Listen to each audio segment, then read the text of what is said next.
और अगली खबर की ओर बढ़ लेते हैं। मुंबई के जेजे अस्पताल के कर्मचारियों की हड़ताल तीसरे दिन खत्म हो चुकी है। ओवरलोड काम और अन्य मुद्दों को लेकर अस्पताल के कर्मचारी अनिश्चितकालीन हड़ताल पर थे।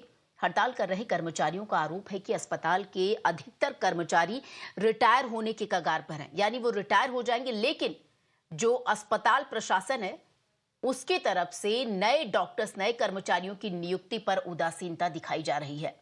कर्मचारियों ने अस्पताल प्रशासन पर आरोप लगाते हुए कहा कि पिछले 9 से 10 सालों में कोई नई भर्ती नहीं की गई है और काम का दबाव जो है वो जितने स्टाफ हैं उन पर बढ़ता जा रहा है। अस्पताल में लगभग, आपको बता दें, 1352 बेड हैं और कर्मचारियों की संख्या बहुत सीमित है। और हमारी सहयोगी श्वेता वर्मा इस वक्त हमारे साथ जुड़ गई हैं। श्वेता, जिस तरीके से देखिए, ये जो हड़ताल लगातार 3 दिन से चल रही थी, खत्म तो इन डॉक्टर्स ने कर दी है, लेकिन मुद्दे इनके गंभीर थे। यानी मरीज ज्यादा, डॉक्टर कम, डॉक्टर रिटायर हो रहे हैं लेकिन नए डॉक्टर्स की नियुक्ति नहीं है, कर्मचारियों, स्टाफ की नियुक्ति नहीं हो रही है। तो इन्हें ऐसा क्या आश्वासन दिया गया है जिसकी वजह से ये जेजे अस्पताल के जो डॉक्टर्स हैं उन्होंने अपनी ये हड़ताल खत्म की है?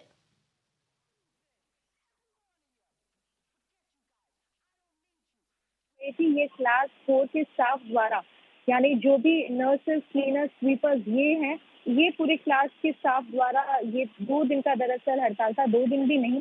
कल शाम को ये हड़ताल खत्म हो गई थी, महज़ 24 घंटे की हड़ताल थी।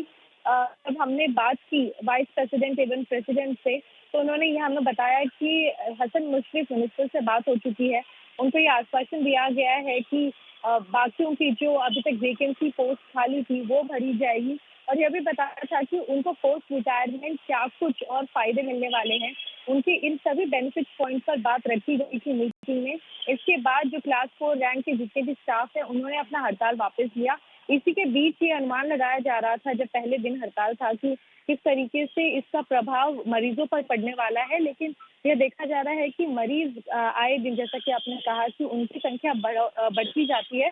लेकिन यहाँ पर जो क्लास 4 के रैंक के जितने भी स्टाफ थे, अब उन्होंने अपनी स्ट्राइक वापस ले ली, सब अपने काम पर लौट गए हैं। और इसके साथ ही जो हमें पता लग पा रहा है ये है कि 2 महीने की अवधि दी गई है ये सभी स्टाफ द्वारा कि 2 महीने के भीतर उनकी सारी मांगे पूरी की जाए। और अगर ऐसे करने में सरकार कामयाब नहीं हो रही है, तो आगे की रणनीति में यह देखना होगा कि क्या पता फिर से एक बार ये इनडेफिनिट हंगर स्ट्राइक या इनडेफिनिट स्ट्राइक, जो भी वो दोनों में से एक अपने पैटर्न में चूज करना चाहें, उसके आगे 2 महीने बाद पता चलेगा।